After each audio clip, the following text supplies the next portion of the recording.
You're listening to your local station, 88.6 Plenty Valley FM, and you're with Harry T, Craig Smith and me. And we're here at the Community Food Festival. And coming up in the Community Festival, there's quite a lot of stuff happening here today. The program of events looks something like this. From 11 until 12, we've got Andy's Antics. And Craig, you might need the mic on, I think. Yeah, that's it. That'll help. You've got to press the button, mate. 12:30 there's a raffle draw. At 1 to 1:30 there's Chocolate Lily's Choir. Lily's Choir. Yeah. Thank you. Look, it's just my writing. And at 1:30 to 2:20 we've got Wintana. Is that correct? Yeah, Wintana. Yep. 2:35 there's another raffle draw. Yeah. And then 2:30 to 3 p.m. Tyler Fisher and Shay Louise. I think it's... it could be Louise. I didn't get her pronunciation because I haven't met her yet. And we've also got some community stalls happening here too, some food stalls, and kids' activities are pretty frequent here. We've got Andy's Antics. So he's getting up to a few mischievous things, I think. Billy the Kid Bubble Artist, that should be very interesting. Face painting, we've got the block party going on there, so a lot of kids enjoying those great big huge blocks there. And Lollipops the Cat, that sounds fun, Lollipops the Cat. Hope they're handing out some lollipops. So you can get involved with this community support group here. It's being run by the community at large around in the Nillumbik area. And if you want to get involved, you can learn all about food waste and talk to the community groups about volunteering and how you can, what sort of offerings you have to volunteer as well. How to donate foods and funds, you'll learn all about that. And big deal of the day, buy a copy of the Creative Community Cookbook. All this you can find out more at dvsupport.org.au. And now with us this afternoon is one of our first interviews for the day, because we've got interviews happening with all the groups here every half hour. And our first one is with Rima Ghazali. Welcome. Thank you. Hello, everyone. Now, Rima, you are actually here today as a volunteer. Yes, I do volunteer at Edendale Farm. And what do you do as a volunteer? A visitor interaction program. And I do help, of course, with the animals, the feeding and looking after. Okay. Yes. You're very softly spoken there. You might want either Harry turns you up or you talk louder, one or the other. I will. We want the community here, all about you. Yes. How long have you been volunteering? It's been 5 months now. 5 months. And yes. How have you enjoyed that to date? I really enjoy it. I encourage everyone to set a couple of hours a week. I know everybody is busy, just to do some volunteering work. It's good for your mental health. It helps you to meet a lot of interesting people. The staff here are very helpful, and who doesn't love animals, I think. Oh, they're beautiful. Is it llamas down there? Yes, they're and very alpacas. Cute. Yes. And alpacas, and yes. there's a goat and some sort of ram or something. There's a lot to see. There's a lot to see. Yes, they're lovely. They're not for petting, though, are they? Well, you can. You can. Oh, as that's long even as what a of great course, draw card for the kids. They love petting. Safety is important. Yeah. So sometimes you have please just follow the signage, and safety is very important. Yeah. But of course, interaction with the animals is very important for kids. So chickens and ducks, I think it's they should. So in your life as a volunteer here, and what you said you've been doing, what would be an average few hours that you would spend here, and what you would do during those times? Well, for now, because I'm studying community work, I'm doing diploma of community work. Lovely. Yes. So volunteering is very important in that field. I have to say I'm not doing much, but only 2 hours on a Sunday, because I was surprised as the amount of the homework we have. So I'm trying to balance a bit. So this is a bit like a placement, is it? As part of the course? The placement hasn't started yet. Okay. This is something, it's like your own personal initiative and how you want to, your future career, which path you want to take. So, you have options. Okay. So how long is the course? I'm doing 2 years now, full-time study. And you're how long into it? Well, I did certificate 4. Yes. And now I'm doing the diploma. So it's another 2 years. So have you found what you want to get into? Is your speciality, I say? anything to do with women and children is my preference. Okay, Yes. that's lovely. Craig, did you have any questions that you'd like to ask? I just noted that you did say it's very important to read the signs with the animals. Yes. I saw a sign that said, "Beware the alpaca spits." It was too late. I was already there. Oh, that happened to my husband. Yeah, we were in America. There's an alpaca, and no, it was a llama actually. I tell a lie, it was a llama, and he was just looking at it, very intrigued with it, and the llama just went. That was awful. Yeah, it comes with the work. You take it all on board. I've known people that do that. Their way of communicating. Get lost. Yeah, bugger off. Oh, well, it sounds like. So we get back to what you were doing during the day here. So what are you doing here today, for example? How are you helping people? Helping. I'm walking around. And people ask questions. They ask for direction. Sometimes they want to know something about the animals. And, of course, I help the staff with the feeding. We go around, check the water when it's a hot day. Sometimes they change the location of the animals. All that sort of stuff. Lovely. Yes. And if someone would like to get involved and be a volunteer here, how do they go about getting involved? It is all the information is available online with Joe, but at the reception the staff is very helpful. You can ask any question you want, because I know people sometimes are weary of going straight online, so they always like to talk to someone first, and that's how it happened with me. Yeah. Yep, that's lovely. Well, thank you very much for. Is there anything else you'd like to tell the public about it? Enjoy today. It's a beautiful day. Please come over, and there's food. There's everything today, I can say. Yes. And I encourage everyone to, like I said, to volunteer, because it helps a lot. Many hands make light work, doesn't it? Yes. Yep. The more you have, and it's important with succession planning as well. Yes. You know, we can't have the same people doing everything all the time. It's got to be Exactly. some sort of, what talent is coming up through the ranks, isn't it? Exactly. Exactly. Thank you so much for being with us. Thank you. And that was Rima Ghazali, a volunteer here at the Edendale Farm at the the Community Food Festival. Thanks, Rima. Thank you. And it is currently 17 minutes past 11 o'clock here on your local station, 88.6 Plenty Valley FM. And we are coming to you live from the Edendale, what's the full title? Edendale Community Environment Farm in Gastons Road in Eltham. So if you've got nothing on your plate today, come down, because it's a great day. It's an absolutely gorgeous day here in Paradise, and there's so much to see and so much to do, and plenty of people around who are prepared to assist you in any way you need. And it's not too crowded and it's not too hot yet. So No. get your sunscreen on and your hats and off you come. And the car park isn't quite filled yet. Yes, plenty of parking too, I must Yes, admit. It's always been like that. It's great. Yes, it's good here. It's a gorgeous spot, absolutely beautiful. A day to chill. And yeah, and if you're an animal lover, this is an absolutely wonderful place to visit, because there are so many beautiful animals here, and they can be approached with a moderate degree of caution.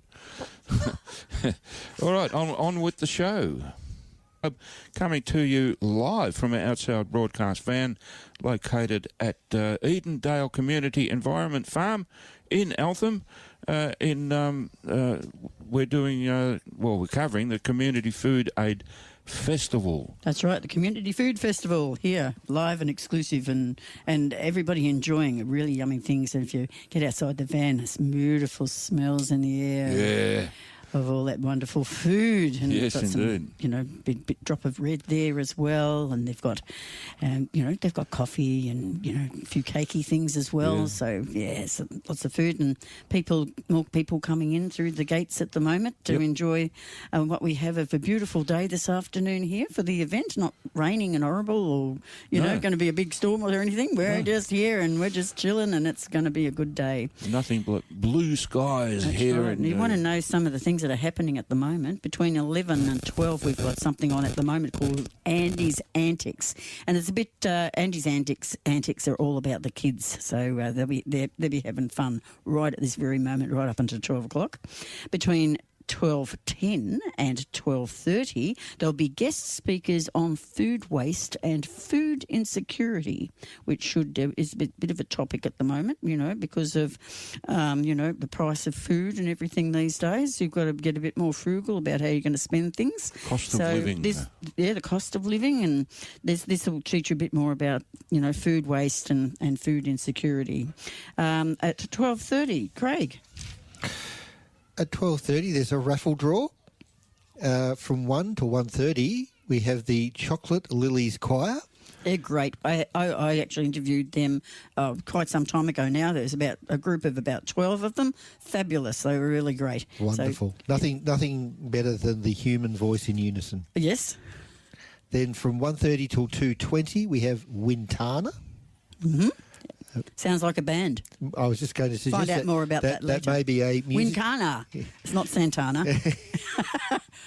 Apparently they're an indie folk duo. Wonderful. I think. Yep. Okay, Yep, we'll thanks, find out Harry. more about that. Terrific.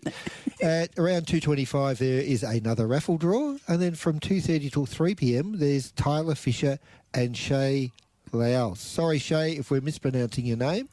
Perhaps you could drop in and give us the correct pronunciation, and we'd be happy to plug you. Yeah, Laoese, I would say, is the pronunciation for that one. But again, Laoese. But like you, I could... It would make sense. It could be someone from Laos. Yes. Or it could be someone who just wants to spell a name a little bit differently. It could be Fisher and Shio. That would be even more like a bit more punchier, Yes. Community stores here as well, food stores, kids activities, which of course I just mentioned Andy's antics. Billy the Kid is coming up very soon with his bubble artistry, face painting. Billy the Kidding, I think. Did I say Billy the Kidding? Billy the Kidding. Yeah, Billy the Kidding. I can't read my own handwriting. Sorry there. Neither can we. That's right. There's a block party for the kids, and that's fantastic. They're really having a lot of fun with all those big, huge blocks out there. And then there's the lollipops, the cat. Lollipops, the cat. So that could be interesting. I hope they're handing out lollipops. So get involved, learn about food waste, talk to the community groups here of how you can get involved, and even perhaps purchase a copy of the Creative Community Cookbook that's being launched today. We are here at the Community Food Festival at Edendale Farm, 30 Gastons Road, Eltham, and you're listening to your local station, 88.6 Plenty Valley FM. And as part of the day, we're interviewing quite a few people across right through until 3 o'clock to find out all about the people who have contributed some valuable time and also some fabulous information. And coming up next, we have Elizabeth Doig and Mitzi Tuke from the Nillumbik Climate Action Team. Good afternoon. Or it's still morning? It's still morning. It's still morning. Yep. It's a whir. It's all gone into a fog. Time flies. So with the Nillumbik Climate Action Team, Mitzi, can you tell us a bit about how this all started? Nillumbik Climate Action Team started by a group of people who are community people who are very concerned about climate change and wanting to see a little bit more action from various levels of government, especially our local council. Okay. Now, how do you go about getting your message out there in regards to the climate action that you're taking and getting out to the community? We are a community group, and we see our role as getting out into the community and putting on actions and events locally, and having community conversations with people at markets or sort of in public places like the Eltham Town Square, where we might have a table.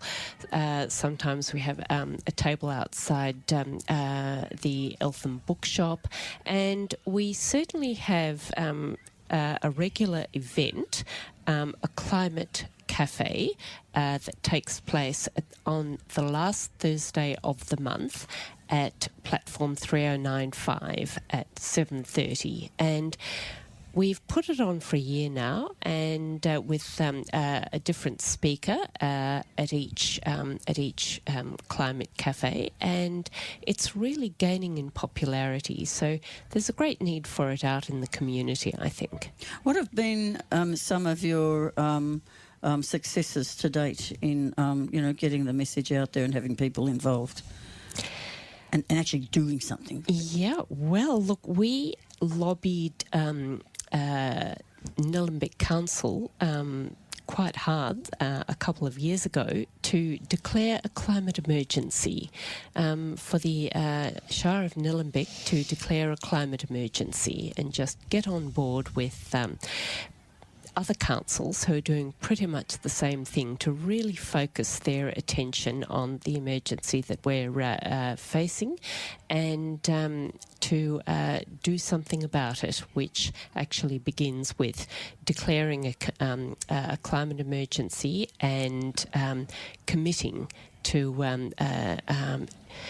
implement a climate action plan, which would sort of get the message out there in the community and bring emissions down. So I believe you're collaborating quite well with the Nillumbik Shire Council now, as it turns out. Yes, indeed we are. And we've got a community grant to put on Nillumbik Climate Month, which is happening next month in March. We have We've got some very information here that we'd like to get out to the community at the moment to get involved. Indeed. Can you tell us a bit more about that, where it is and what time and what's the agenda for it?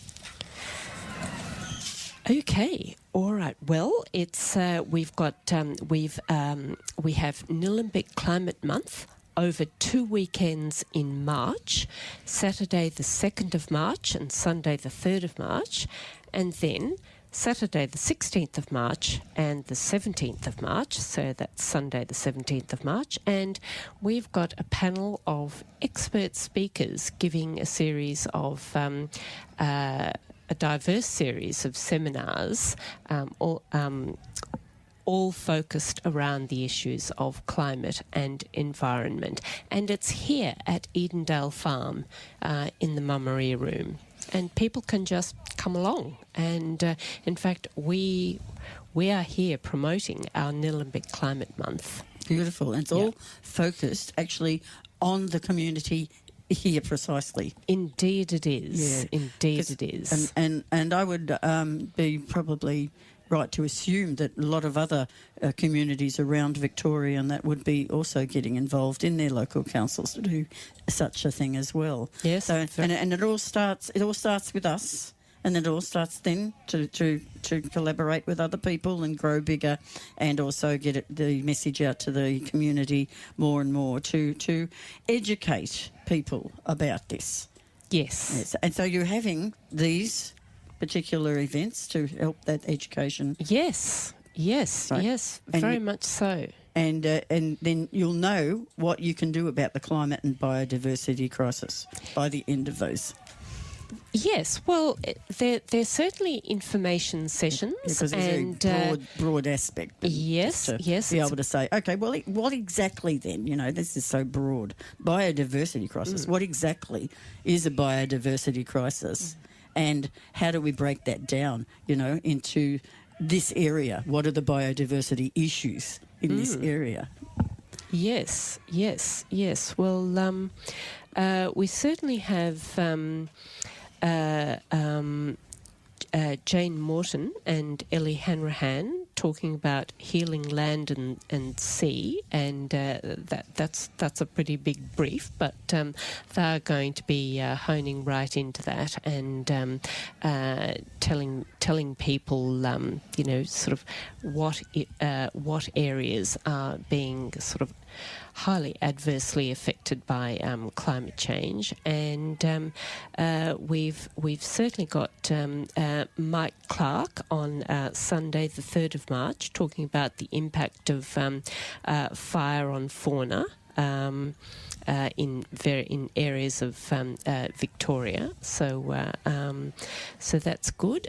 We have Jess Conlon, who's a regenerative agriculture farmer, talking about how she's been able to effect huge change on her land, on her farm, by using regenerative farming methods. Yep. Great example of starting right where you live. Yeah.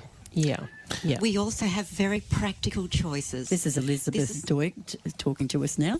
Lucinda Flynn is talking to us about everyday choices for positive action on climate change. And these are very practical things that people can do in their home, whether it's retrofitting their home for thermal efficiency or installing solar panels or getting off gas. So very practical things that everybody can do to bring down emissions. Beautiful stuff. Now, as you've said, these sessions are happening on over 2 weekends in March. They're free sessions, but I believe you are asking people to book ahead so that you can provide catering. Where can people book? People can go to Nillumbik Climate Action Team, all one word, .org, and it's very easy to see our complete program and to book for individual sessions. So you can book for one session or as many sessions as you like. And everything's free, and we have fantastic refreshments. That sounds fantastic. I hope you get a good turnout. Over March, it's going to be pretty busy for you. Yes. Thank you very much. And is there anything else you'd like to tell us about things that we may not have covered yet?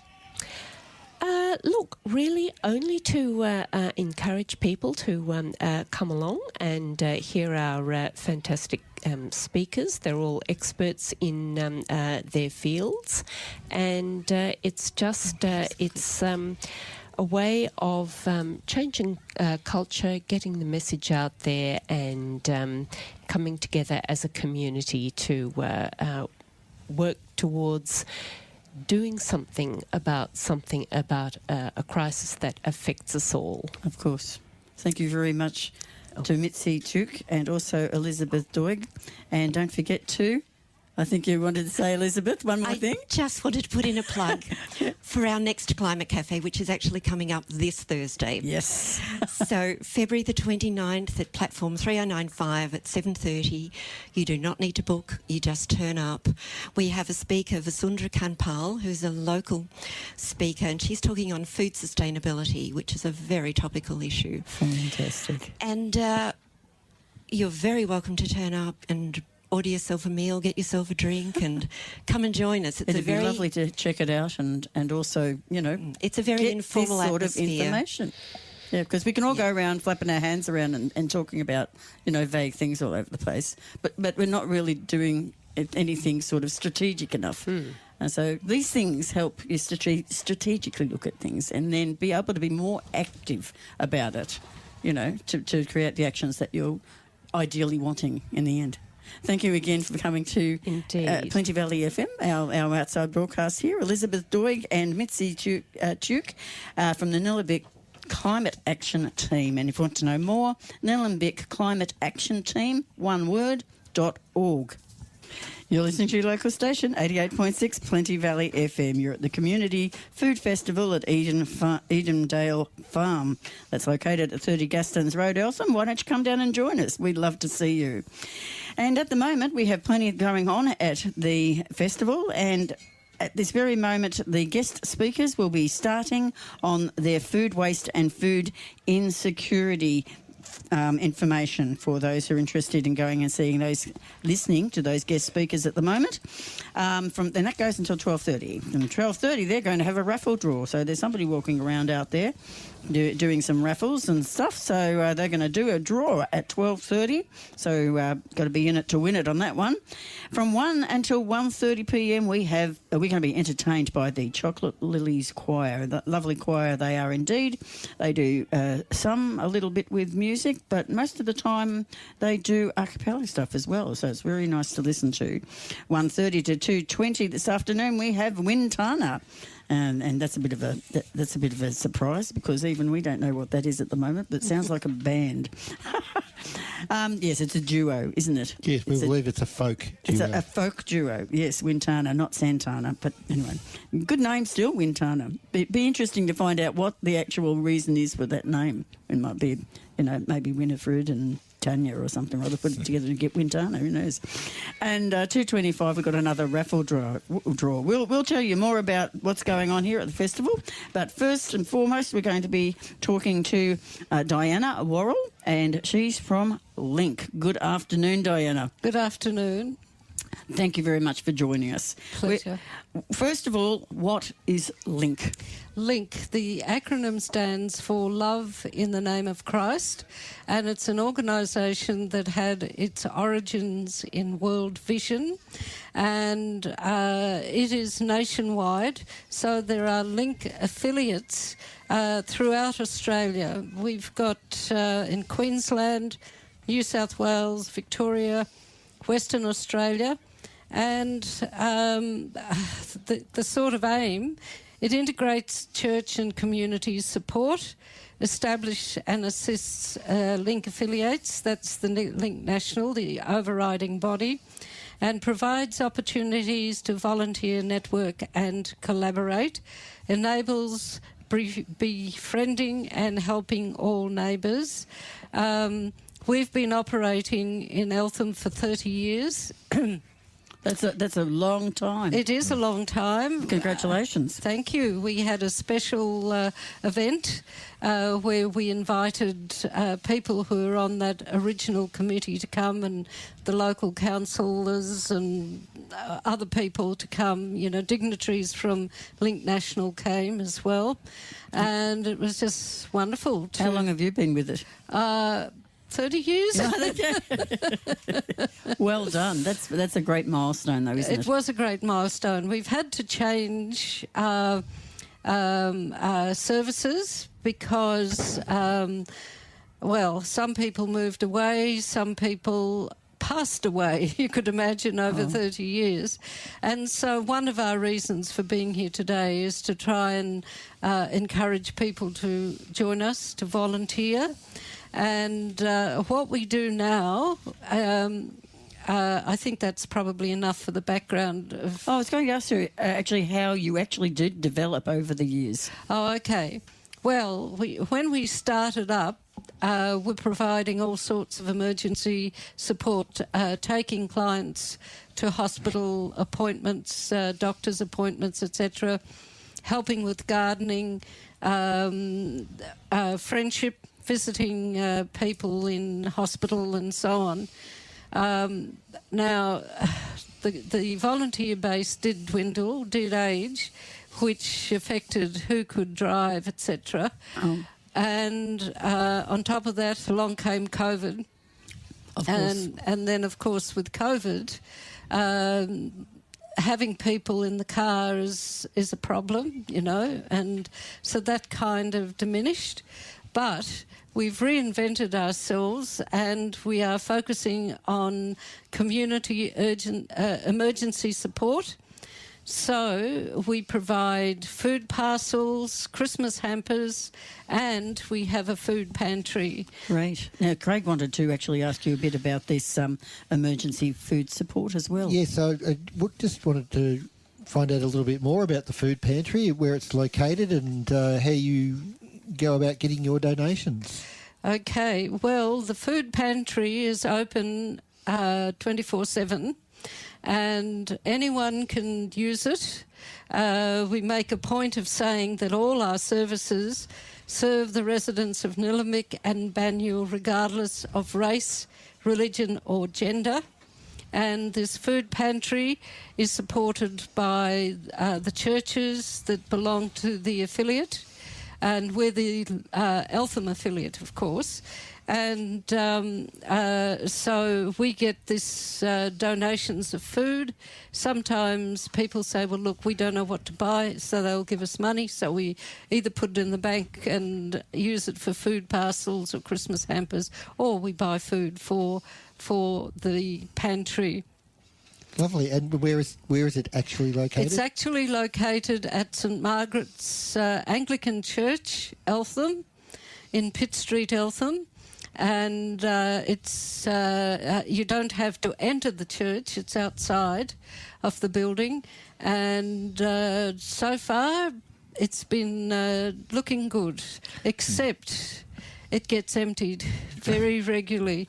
We can't keep up with demand, you know, so that's something else to try and get food donations. And I mean, we have a budget, and so obviously whatever we can do, we do within that budget, you know. If people were coming up to see what there was to, you know, just to have a peruse of what there was for them, would it be wise to ring before to see if it's worth coming up, if it empties so quickly? Well, I guess that's something we have to consider. Yeah. Because funnily...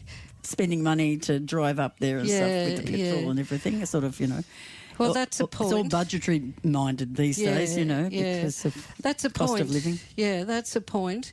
When we started, would you believe, for 3 months, no one touched it. Oh.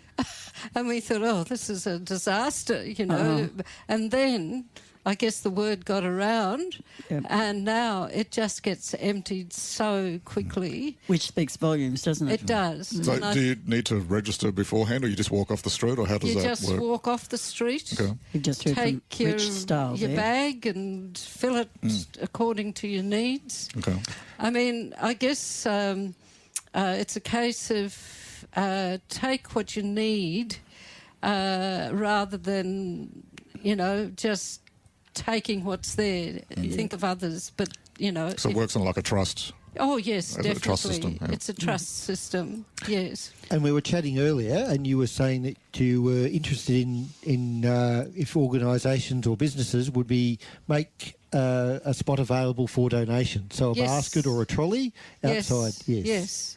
At their particular business, if there was someone who would be prepared to allow us to put a basket for people, or they could provide whatever they want, but we'd be happy to provide a basket or something where people could make food donations. And these food donations are used not just for the pantry, but for the food parcels, emergency food parcels. And I think 17 were made last month. We try to do quality stuff. There are other food parcels around, but, you know, when you look at the actual contents, I don't think that they're as good as... Of course, I'm biased, I know. They aren't as good as the food parcels that we put together. We've actually got 3 schools that we're supplying at the moment who have identified families that could do with help in that direction. And at Christmas, last year we made 53 Christmas hampers. We put them into a laundry basket, and we get the names from Health Ability and from schools, and we ask for information about the recipients. So is it mum and dad and a boy aged 7, girl aged 10? Oh, yes. And any dietary requirements. And we would build up the basket accordingly, you know. And Customised. Well, you know, if it's going to be used, it needs to fit the family that's going to get it. We also like donations of toys. And these go into the Christmas hampers because we want to make them as festive as possible. And once again, it's important to have details of the recipients because, you know, you don't want to give a Barbie doll to a 19-year-old kid or boy. Yep. Well, maybe these days. But so, you know, we try to itemise it accordingly. And we had a wonderful hamper packing day this in 2023. We got volunteers from Rotary who came and helped us pack and deliver. And one of the aims of Link, if I can go back to It says integrates local church and community support for thousands of people in neighbourhoods across Australia, but it's also about community engagement, inviting other people to come and work with us. Yes. As volunteers to provide this support to the community. So volunteers always needed. Exactly. And it says Link's core values is to be responsive to unmet needs and trends identified in current research, such as the COVID pandemic and the loneliness epidemic impacts in Australia. And with our Christmas hampers, we ask health ability or schools even to identify people living alone who, could do with a bit of Christmas love and cheer. Fantastic. How many volunteers have you got at the moment? Well, we've got our committee, but then the volunteers change. The main time we get a number of extra volunteers is for the Christmas hampers. You need them. Oh, yes. Well, 53 hampers, you said at the yes, time. and I know And Anne. they get a laundry basket as well. Yes. Bit of a bonus. Yes, well, they like that too, And we need healthy people because they're so heavy. Yeah. that you can't lift them yourself. Of course. So we usually ask for two people. Anyway, if you're delivering two, if you're going to travel to someone's house, it's nice to have someone with you rather than doing it on your own. So what are the age ranges of your volunteers generally? Well, the volunteers that we got from Rotary, we did it on a Sunday with a younger group, which was wonderful. Yes. Excellent. And they were able to do a lot more. Sorry. Yeah, that's all right. Thought I felt a fly. No, it's just the mic. Yes, so they were able to lift it. We had a young boy who's about 17, and he came and he took charge of all the backpacks that we did for the homeless youth. We only had, I think we had 6. And so we buy a backpack instead of giving them a laundry basket because quite often they are couch surfing. And so we give them a backpack and put in more appropriate items. Mm-hmm. And we'll often include not just food but toiletries and things as well. And that goes for the pantry as well. We try to include hygiene items as well as food.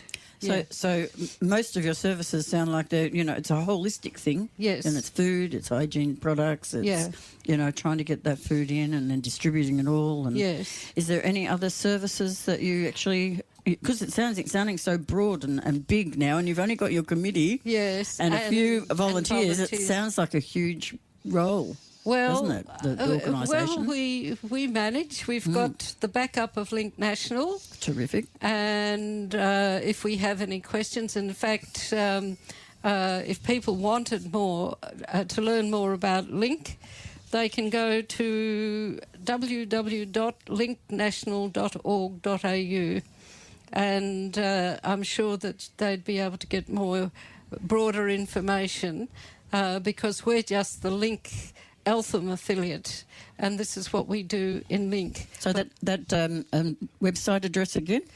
www.linknational.org.au. Yep. So go to that if you want to help out as a volunteer. Well, and also all the other services. Well, actually, you could come to us if you want to be a volunteer. Direct. Come to us direct. You can ring for more information, and we have a post office box. If you've got one of these, I'll give you one of these. Okay, terrific. I think it's on here as well. Yeah. And you've got one of those. So the contact address for Link Eltham is PO Box 652, Eltham, Victoria 3095. Yep. Just a reminder that Link in this case is LANC for Christ.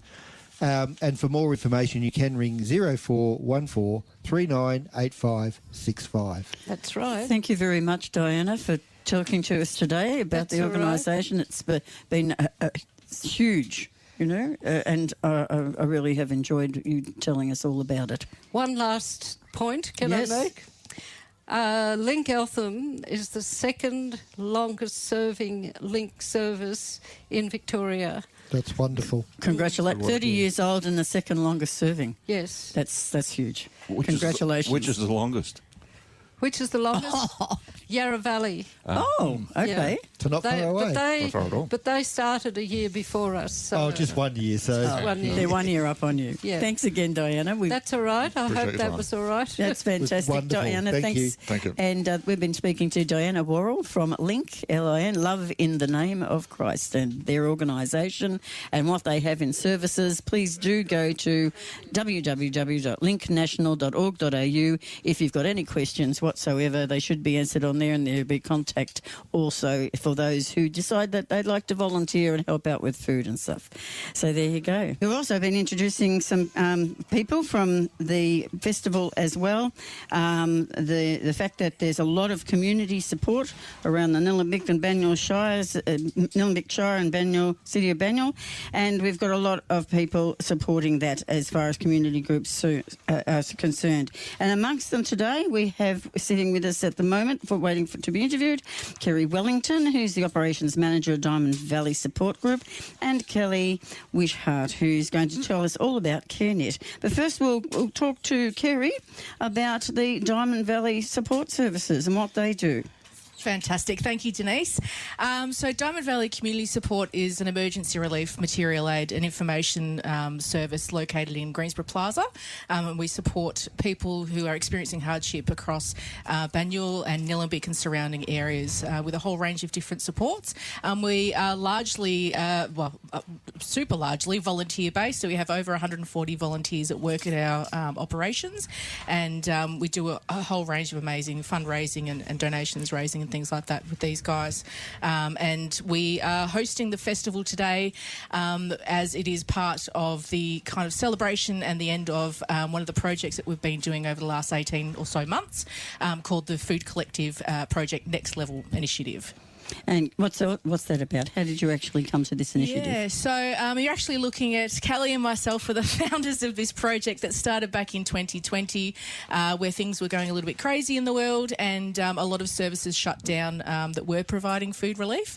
And through a number of conversations, we decided to start this initiative, and it was also born out of a number of people, amazing community groups like Lions groups and churches and things that reached out to say they wanted to help and how could they get involved. And so we essentially together created this collective of people that did fundraising, that did distributing food, that sourced food, and basically pulled it all together at CareNet, which is the logistics centre of the whole project, and then got it out to different client-facing and other pantries and things like that to try and get food to where people needed it at the time. And it's just grown and grown and grown. And the Next Level project was sponsored by or funded by the Sustainability Victoria Circular Economy Fund, the Department of Families, Fairness and Housing Community Fund, and also partly this event today obviously is partly funded by Nillumbik Shire Council to grow this project, which has now moved into much more of a huge focus on food rescue.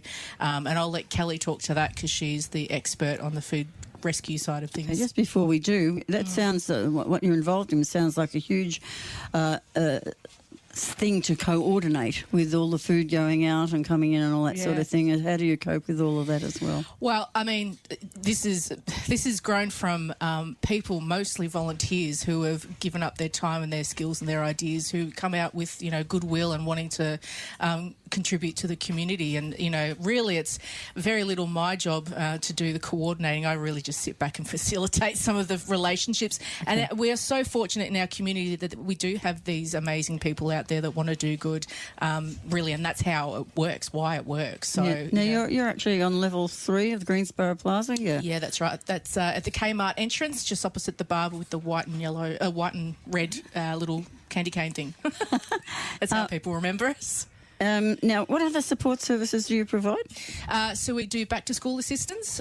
We've got financial counselling, a legal service. We do a rough sleepers program for people that are experiencing homelessness or transition housing. We've got hygiene support, prescription assistance, travel assistance. There's a whole range of different things. We also have a volunteers hub. So if people are wanting to get involved in volunteering, not just at our organisation but other groups as well, they can come and talk to our team there and help them to find a volunteering role. Fantastic. Now, if somebody was to come in and need something of one of those supports, would they get referred, or is there somebody on site to talk to them straight away? Oh, no, we're a drop-in centre. Someone can talk to them straight away. So they just walk through the doors 10 a.m. to 4 p.m. Monday to Friday, and we will try and assist as best as possible. And if there's some other things that they need that we don't provide, then we'll refer them into a service that does provide that. And I like what's on your website that says free, confidential, impartial and independent. Absolutely, yeah. We try to do our best to ensure that people are in charge of making decisions that, and feel empowered to make the decisions that are best suiting to their needs. Okay. Yeah. Fantastic. Now we might cross to also Kelly, who's going to talk to us about CareNet, but there's something else very special we're going to talk about too. Hello. We'll talk about CareNet first. Great. Yeah. Lead in, tell us all about it. All right. Well, my name is Kelly Wishart. I'm the CEO of CareNet, and we are a food relief charity, but we do kind of three main things. We provide innovative models of food relief to community. We have a growing food diversion program, so we rescue food from supermarkets and other businesses, and we distribute that amongst the Food Relief Collective to resource their programs. And the third thing we do, which I've kind of just mentioned, is that we do shoulder a good portion of the logistics that Food Relief takes across our partners and the network. So CareNet brings in a lot of food to itself, packages it up, sorts it out, and then redistributes it and delivers it to, partners like Diamond Valley. We pack Diamond Valley Community Supports hampers. We deliver hampers and fresh produce to Green Hills Neighbourhood House. We also receive some agencies' food bank orders so that it brings it into the local area to reduce their logistics.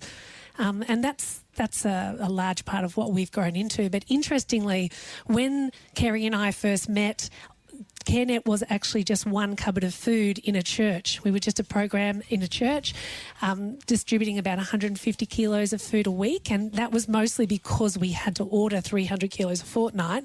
But now we've taken over half of that church, and we're distributing over 4,000 kilos of food a week. Oh.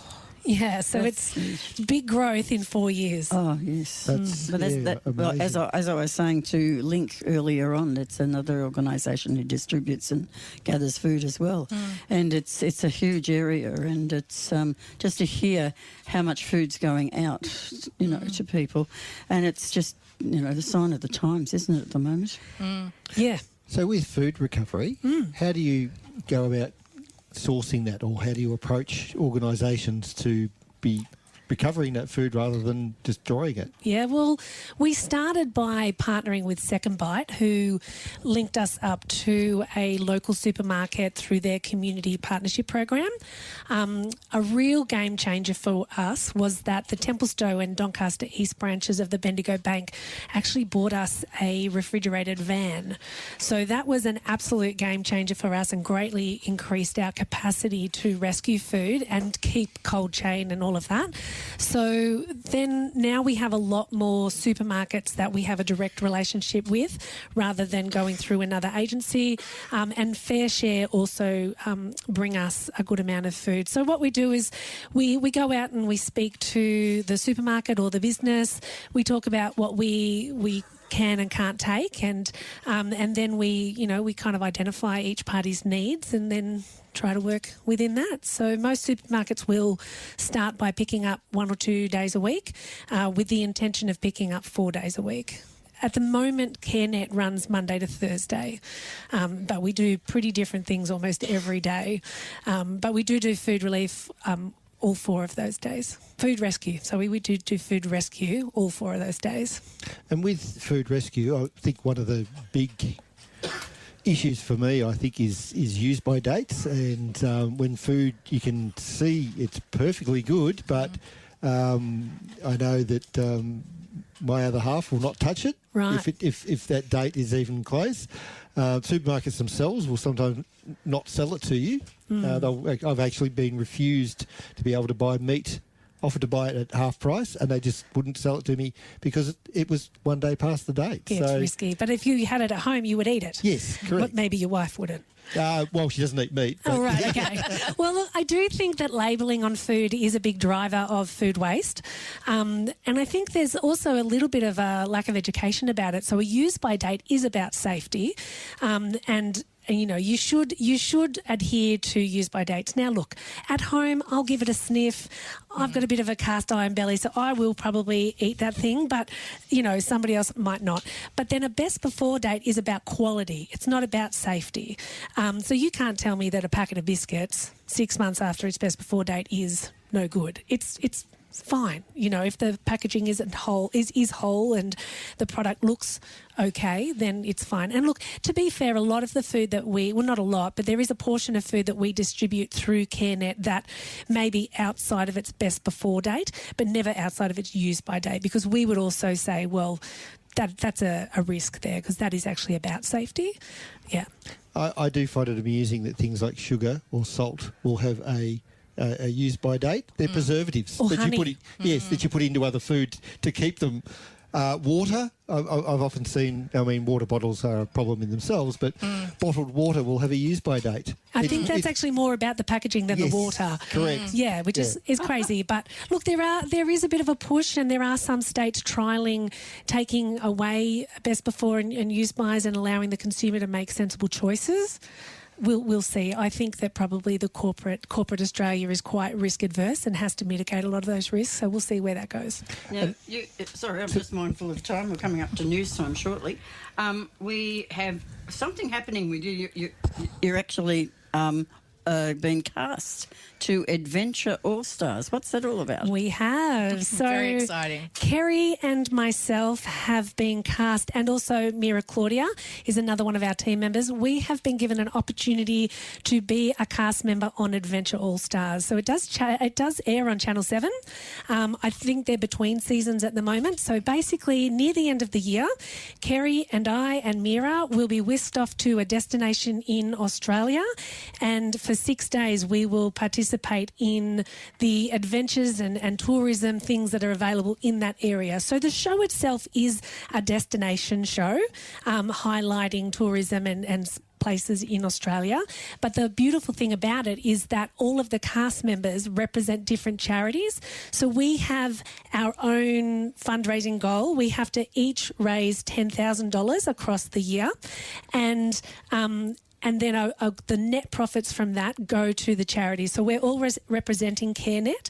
And there are some really great sponsorship packages raising between $2,000 to $10,000 with national and international exposure through social media and media briefs and all of that are available. So if there are any listeners that might be interested in a sponsorship package, we would love to hear from them. How did you actually get involved in that? Did you get headhunted, or did you audition, or what did you do? Do you know, funnily, you know how Facebook kind of throws things at you?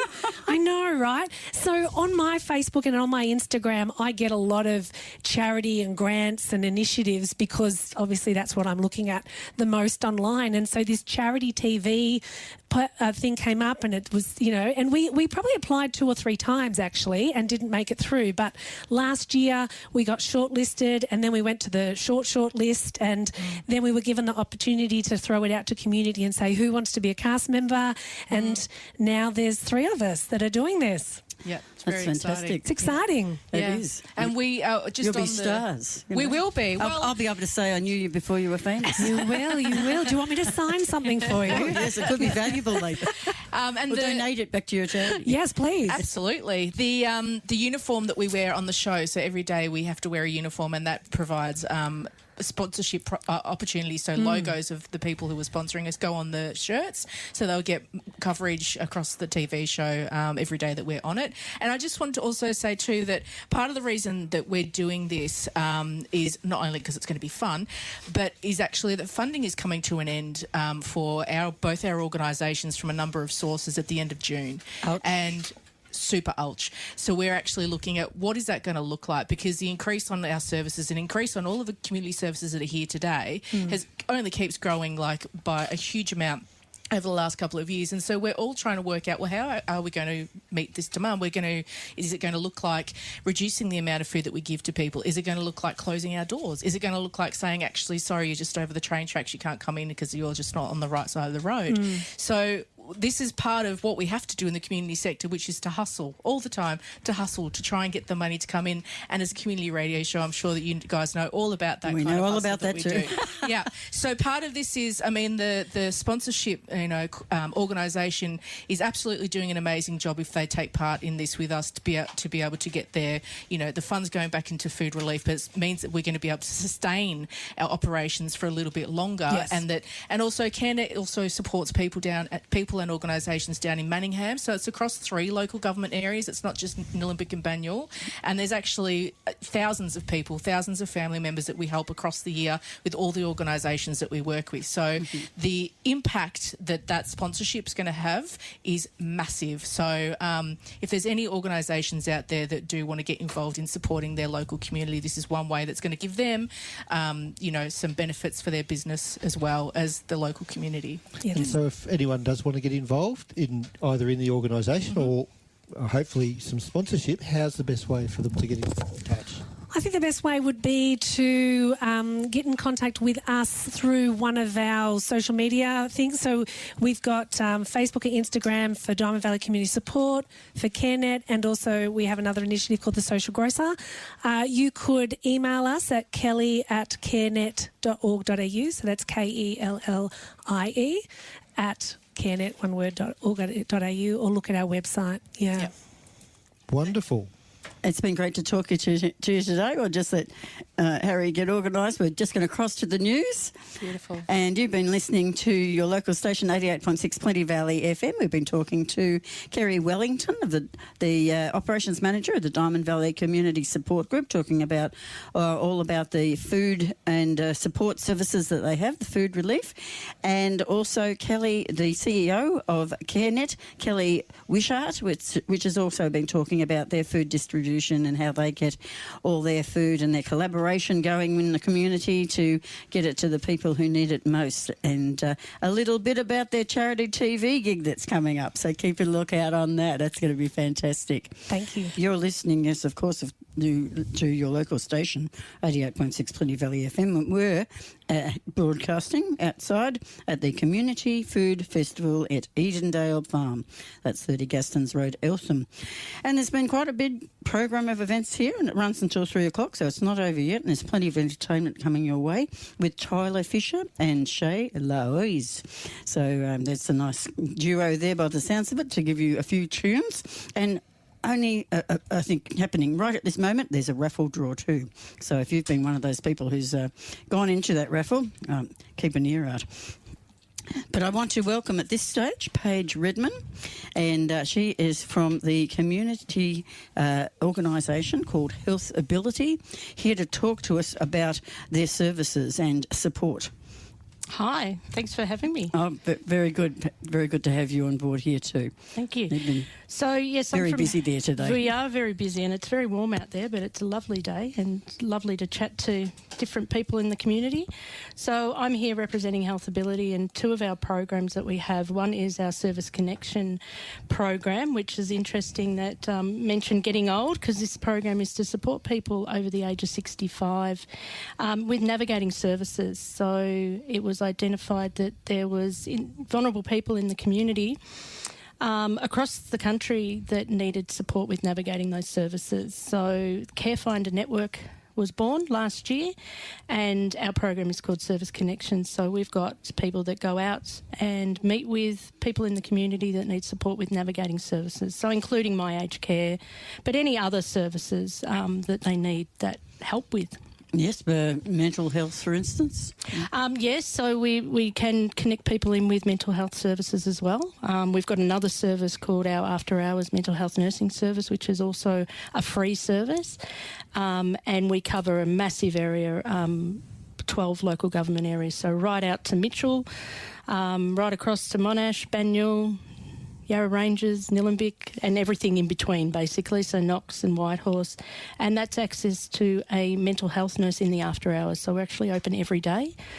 Again, it's a free program, and there's just the 1300 number. You ring and leave a message, and one of our nurses will get back to you within 48 hours. Yeah. And what is that 1300 number? Just you. I don't have it in front. I don't I've have caught it in you front of me. out, have I? I do apologise. No, I don't have it in I don't have any front of phone number me. here. I thought you might have been had it there. We'll No. find that out for you anyway. Yep, we will find that out. Yeah, but it is called it is called Healthability. Yep. So after hours, Google it. Yeah, Google after hours mental health nursing service, and it'll take you straight to our website, and you can actually request a call back online. Yep. And the nurses will get back to you, and you can remain anonymous as well. So if people are a bit hesitant about engaging with services, people can be anonymous. So even if you're not from those local government areas, you can still access our service. Absolutely. Your service helping older people connect to government services sounds like a wonderful thing. My wife at the moment is assisting her parents. Her parents are in their 90s. My wife isn't quite 65 yet herself, but it is a minefield. Absolutely. You mentioned the My Age My Care. Age Care, yeah. It's taken my wife hours and hours and hours just to get herself registered so she can represent her parents. Yep. My in-laws could not possibly have done any of that themselves, and that's just getting yourself registered. It's just the first step, as you would know, Paige. Then, because what the ultimate aim is to get them an assessment to see if they can get some in-home care. Absolutely. But just getting yourself registered on the website is... And a lot of people don't have access to the internet or don't have the skills as well. So that's where our team can actually meet with people and help them do that, and make phone calls and do that sort of advocacy for them. And also, you've got to do a, income assessment and all of that sort of stuff. So you're downloading your bank documents and then uploading them to Centrelink or Services Australia. It's all a big process. So, and that's what our staff do, and connect with that. And it's not a tick and flick sort of service. It's really about building that rapport, building that absolute partnership, and then navigating those services. And once you're connected in and get your assessments done, we'll still be around, and to make sure that once you're connected with services, that you're happy with those services too. And if you're happy, then we can, toddle off. And if you're not, then we can step in and help advocate again and make sure that you get connected with the right services. So, How long have you been doing this work? I've been with Healthability for almost 6 years in various different programs. The Service Connection, the Care Finder program's been around for just over 12 months. And I sort of go out and promote the services with agencies and within the community. And the after hours I've been with for about 2 years now. So, yeah. And in that time that you've been with them, what would be your most satisfying experience with working with the team? During COVID, I was doing COVID response, so I was with the Hurrah program, which is high risk accommodation response, actually. So that was working with public housing and rooming houses and that sort of accommodation, and educating people about COVID, but also connecting them in with services. So still very similar to this role, but focus now is over 65. So that's the most rewarding thing, but being able to connect people with services they just didn't know existed. Or if they've had a bad experience, to sort of, introduce and support them again, and know that, not all services are there like that. They can actually provide support and get you back on track with things as well. And that's why today is amazing with the food relief.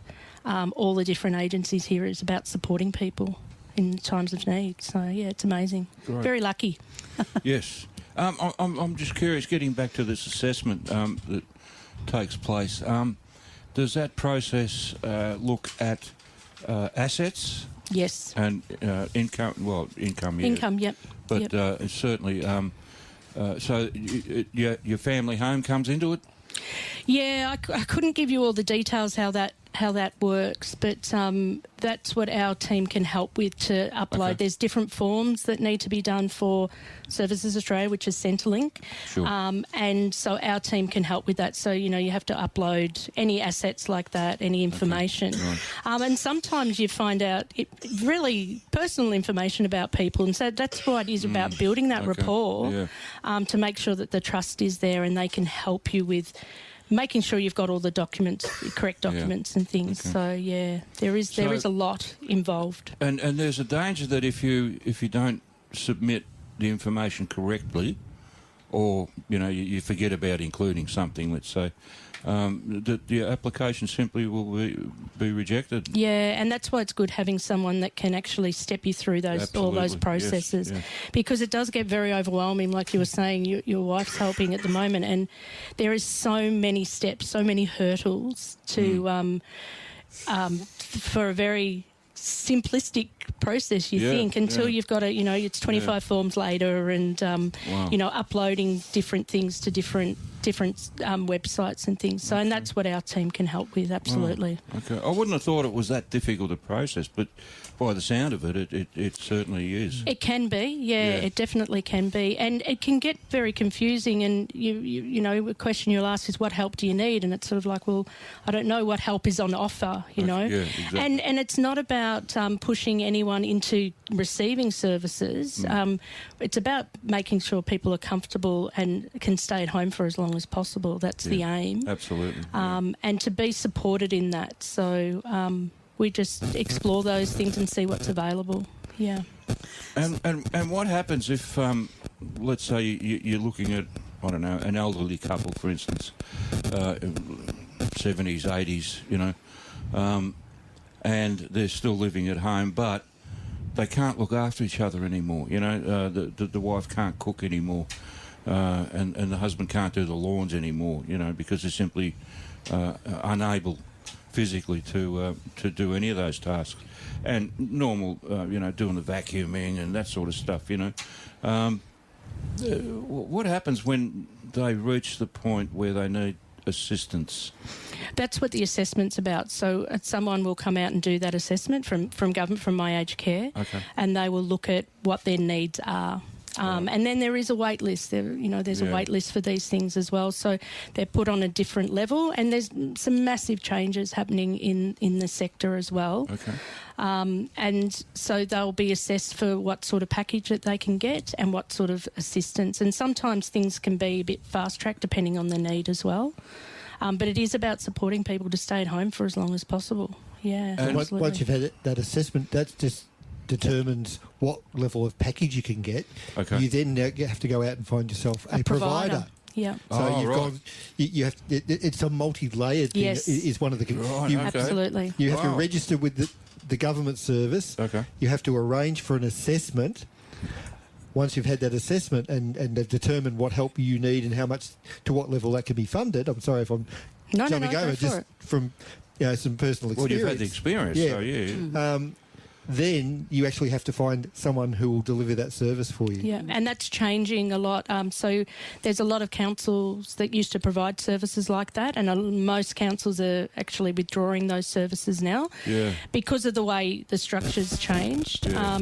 So it's finding those providers. So and that's our team can also help with that, because there's different charges, there's different rates, there's all different contracts. So, and that can be very, very confusing for people too. So, and we do find that, like, we support people out in Murrindindi, so King Lake, across the King Lake Ranges there, that actually finding those services that will go out there is really tricky, and different services. So in-home support is pretty easy, but we're finding that home maintenance is tricky to get providers to provide that at the moment. So it's all a big changing system. But, now, we're supporting them. I would assume that at some point certain people will be assessed as they're no longer capable of looking after themselves properly in their own home. And a decision needs to be made that, they need to move from their home into an assisted care facility. Is that a danger? Like, how often does that happen? We haven't come across that that often at the moment, because it really is about setting things in place that keep people at home for as long as possible. And to my knowledge, no one gets forced into it. It might be a family decision that's then taken away from that individual. But in terms of what our support is, it's about supporting that individual. So, and, with consultation with the family as well. But we've got some families that... or some clients that don't get their family involved because they want to stay in their home and they don't want to raise it with their children that they are struggling because they want to stay where they are. So we do what's best for the client in that sort of circumstances. You find sometimes they get taken advantage of by other members of the families? We have come across that, and our staff do get training in elder abuse and things like that, and what to identify and what the process is around that. And the same with family violence and all those different issues that we can come across. So our staff are pretty trained in that. So, but it's and there's a lot of people in that age that they don't realise what is considered elder abuse and family violence as well. So, and that can be around manipulation, around finances, or just situations. And it's pretty sad. It is. I've got a friend who's going through that sort of process at the moment. Won't go into any details because it's quite a long story, but that's why I bring up these questions, because it's an interesting field, and I'm in awe of people like yourself who choose to work in that field, because it has to be really heartrending. It is. It can be extremely challenging. I'm actually lucky to say, well, not lucky to say, I do all the fluff stuff now. I do all of this promotion and that, so I don't do a lot of the client contact because it really is, can be completely confronting, and so I made that decision not to do the client focus work anymore. But our team are amazing. Absolutely amazing. I've got Kelly sitting out there at the moment that is new with the team and just absolutely loving it, but also understands the complexity. And she's worked in youth as well, so she's sort of seen all different angles of it. But it's so rewarding as well to be able to have supported someone to engage with services and be in a better space than they were before we engage with them, and sort of understanding where the line is too. We're not forcing anyone to engage in the services or take a different path. We're just sitting there to advise them and support them. So, it's a pretty privileged situation to be in with people, really. I often wonder sometimes what sort of toll that takes on the people who work in that field at the coalface, Absolutely, and we make sure that the staff are fully supported, have supervision and debriefing and that opportunity, because, like I said, they've faced family violence situations and really confronting situations. So we make sure that, and we're a good team, we're a very close team, which is great. Very supportive team. I think I found that phone number. You found the after hours mental health nursing service number? Well, it says a free call. Your free call number, that's the one. 1300 003 509. That is the one. So if you ring that number, you can leave a message and our nurses will get back to you within 48 hours. That number again, 1300 003 509. Or you can also go onto the website, healthability.org.au. Absolutely. And after hours mental health nursing service, it will come up because we're the only one around. So, Okay. Thank you very much for coming in and telling us all My about pleasure. Thank you for the opportunity. And all the very best with it. Thank you very much. Have a good day. Valley FM 88.6 are outside broadcasting today at the Community Food Festival at Edendale Farm. And we're coming to the end of the festival and also to the end of all our interviews for the day. So you saved the best for last, is that right, Denise? Oh, you took the words right out of my mouth. You're right on the same page as me. And I want to welcome Coordinator of Green Hills Neighbourhood House, Janelle Dunstan. Hello. Nice to meet you again. Nice to meet you too. Now, you've been the coordinator of Green Hills Neighbourhood House, which offers a lot of different programs, and it's been around for some time, not tucked away behind all the bushes there in just off Sherburne Road, I think it is. It's off St Helena Road. St Helena Road, pretty that's close. the one. Yeah, because that sort of runs in around. Yeah, and there's trees. So. Yeah, trees. There is trees. Yeah. Green Hills is... Sorry. Green Hills. Green Hills has been around Green Hills Neighbourhood House has been around for 40 years. We had an anniversary this year. So I've been there for about 4. Everybody's having anniversaries. 40 years. Well, you have to win the Anniversary of the Year award. Yeah, I like I'll awards. get my tongue around that. Been interviewing since 12 o'clock. Who else is having anniversaries? Well, we've got Link. Nice. The Love and in the Name of Christ organisation. That was And 30 we've years. also got... Yeah, now I'm better. 40. Yep. We also had, I think there's something there, we had the Diamond Valley Community Support Group. Nice. They've been around for some time too. And there's somebody else too who is doing... I just want to win. Yeah, You're a clear winner. Yeah. You're 10 years ahead I'm of old. everyone. You are. Yeah. You're 10 years ahead of everyone. Even Plenty Valley FM, who's like 33 or 34 years now. Yeah, but Yeah, you've got a 34. caravan. So There you go. yeah. Oh, yeah, we got a caravan. Yeah, and it's air conditioned. We're still going for the swimming pool. You know. Nice. Yeah, nice. We're out the back, Yeah. after a show. In you go. Hot tub. Oh, no, didn't think of that. No. Oh, I have to, yeah. Back to committee management and a hot tub. Thank you very much for that. But now it's not all about us. It's all about you and No. Green Hills Neighbourhood House. What do they offer? So Green Hills is a neighbourhood house and lots... Have you been to a neighbourhood house before? I have. I've actually done belly dancing. Not at your, yet, yes. And The I've also aforementioned. done harp as well, doing harp with a group of people. So- Yes. The harp orchestra. Excellent. So there's neighbourhood houses in most suburbs and they all do wonderful things and they all have different focuses. So there's Diamond Valley Learning Centre, which is close to us, and they do ACFIG courses and how That's to be a right. barista. I used to work there. Exactly. It's fabulous. And Watsonia Neighbourhood Houses, which is in Watsonia, who would have thought? And they do lots of classes and social groups as well. So in Green Hills we have an occasional care centre, we have a food relief service, and we do social classes and things like that. So that's the 3 main streams that we do at the moment. I believe some people just come to you, give you a proposal. They've got this hobby course that they might like to present there, and you kind of take it into consideration. Correct. I don't really like saying no, which gets me in trouble sometimes.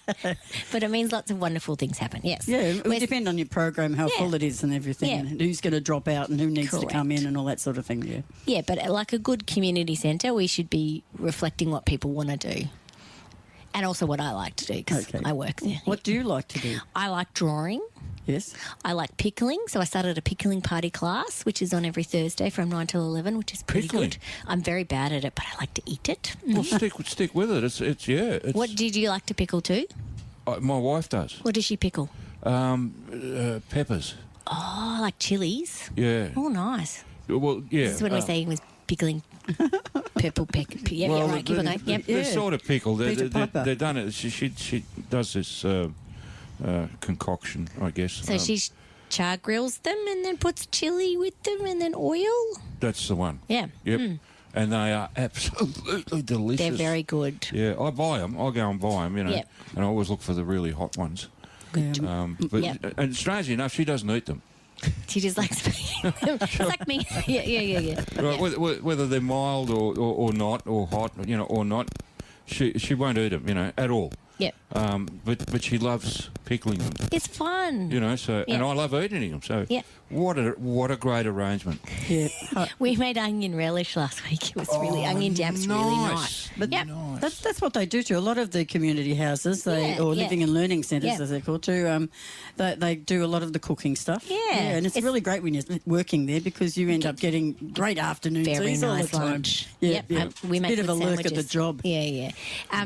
So, like all the wonderful organisations that are here today, we do food relief, and our community pantry is based on the food waste model, which is similar to lots of people. So we do food relief on Wednesdays at the moment because our building is getting renovated, and whatever's left over on Thursdays we pickle. Okay. So that's part of our model. Is we don't like Is that led by you? Yeah. It's like, I don't want to get rid of it. Cupcakes? Yeah, Pickle them? yeah. Or I'll just eat them or take them home to my family. Terrific. Yeah. So it's all part of giving food to people, sharing food and learning new skills, which we like. Yep. We have really nice volunteers and lots of good activities. I don't know, people keep coming in and giving us pizzas. I don't know why. It's really odd. There's nothing wrong with that. Somebody It's free. ordering pizzas here? It's free There's a food. margarita pizza, this one, and the other one was... Yes, that's right. What was the other one? Mushroom, I believe. We're getting some food relief I'll here. I'll have that one. Yeah, all right. Yeah. Well, now, there's a rule about, Eating and talking. drinking food in the studio, and I keep teaching people not to do it, and there Yeah, we but are, and we're this ain't- surrounded by it. It's a caravan. It's not the studio, is it? Yeah, that's Oh, exactly well. right. Well, and we're obliged because, Correct. yes, Yeah. as part of the community. Yeah, and we're part of the town. They should feed us. It's all That's good. right. The Absolutely. hospitality at this festival, it's just been amazing. It is It has nice. been really Had a fantastic. good coffee at the van. It was Yeah. good. Yeah. But let's get Oh, back that's to right, being a living and a learning centre. The Green Hills Neighbourhood House is also like their aim is connecting the Yeah, community. yeah. So how do you? I know you do it through courses and stuff, but how else would you get out there and connect with the community? So we run weekly social groups. So on Tuesdays we have crafty chat because I like to alliterate everything, hence the pickle party and the crafty chat. Yep. So we have a social group every Tuesday, and it's just 8 to 10 people hanging around having a cup of tea together. Yep. We have community lunches once a month. Yes. We have family fun days, which is opening up our childcare garden for families to have fun and do messy play like slime and that kind of stuff. Because are you a childcare centre as Yes. well? Yep. Yes. Mhm. Yes. That's what We do lots of stuff. It's very impressive. Nice. Yeah, no, that's great. Yes. So we run a range of programs, and the whole point of the centre is to meet new people and make connections so you can feel part of your town and have people who look after you. And it's a great space too. I believe you can actually hire a little bit of it with the hall. Oh, she's the good, main Denise. hall. She's like, Yes, I've done it's my gonna make me homework. some money. Fantastic. I hope my trainees are listening in. Do your homework. Do your research. Yes, so we have a stage room that you can hire, but also, like today, our building is being used for a 2-year-old's birthday party. So that's one way that we keep afloat is Sure. by hiring our spaces out to other people. Of course, you'd also have some government funding Correct. going Yep. your way, whether it's local or... So neighbourhood houses are funded by the state government, which covers my wage, and the local government, which covers some other wages and things like that. Yep, operational costs. What apart from pickling? Pickling. What's the most popular thing being frequented at your centre? All right, the community lunches are going off. They're pretty good. Like people... It's very focused with the food. Oh, yeah, well, because I like food. No, but just generally, all our interviews have been very focused with the Yes, food. that's true. We also have... we have a sewing for a purpose group on Thursday, which is gorgeous. That's from 11 to 1. So we do pickling and then we do sewing. So we're making bags and bunting and things to sell or things to give away. And they end up smelling like vinegar. They do. Yes, they do. So that's also going quite nicely. So we just do a lot of different stuff, really. Oh, that's all right. Okay. So sometimes we hear what the backstage stuff is going on it's as well. exciting. When he's It put is. his hand over his mouth. That's what happens. If we haven't caravan and we were out there, we'd have everybody talking. That's true. Including kids screaming past and all sorts of things. But yeah, the Green Hills Neighbourhood House is a place where it's been there for 40 years, a long Yep. time. And and if you haven't been down there or you live in the neighbourhood and you didn't even know it was there, what is the actual address of it? Depends if you're the council bin collection person. Let's just have the roadside address. Or the water person or the rates. Okay, no, it's 2 Community Drive in Greensboro. 2 Community So Drive. it's a community drive. It's nice. It's got a scout hall, 2 kinders and us. Yeah, and there's quite substantial parking there too, isn't there? Yes. So from what I recall, yeah. Yeah. That's great. And for a number to contact or perhaps a website? So we put all our stuff on our socials. So if you could find us on Facebook or Instagram. Okay. I enjoy that. Also, we have a website which is ghnh.org.au. ghnh.org.au. Yep. So we put up, Easy. so our program is often changing because I like trying new things because it keeps me interested. Yeah. Yep. So have a look. We're always doing lots of different Okay, things. so that's where you can find the program. You can find also what's going on and all the bibs and bobs people bibs talking and to- bobs, all the bibs and correct. bobs people talking on Facebook and Instagram and things like Yep. that. Correct. Oh, well, fantastic. Well, thank you very. Have I missed anything? Would you like to mention anything else that may be glaringly obvious? No, I haven't picked it up. I'm sure we're more wonderful than I'm relaying to you, but thank you for your time. Well, thank you very much for coming in, spending your valuable time with us as well, and wish you well with all the programs that are coming up. And for the next 40 years. Yes. Yeah, go 40 will years. still be there in 40 years. Yes, correct. That's it. All right. Thank you. Thank you.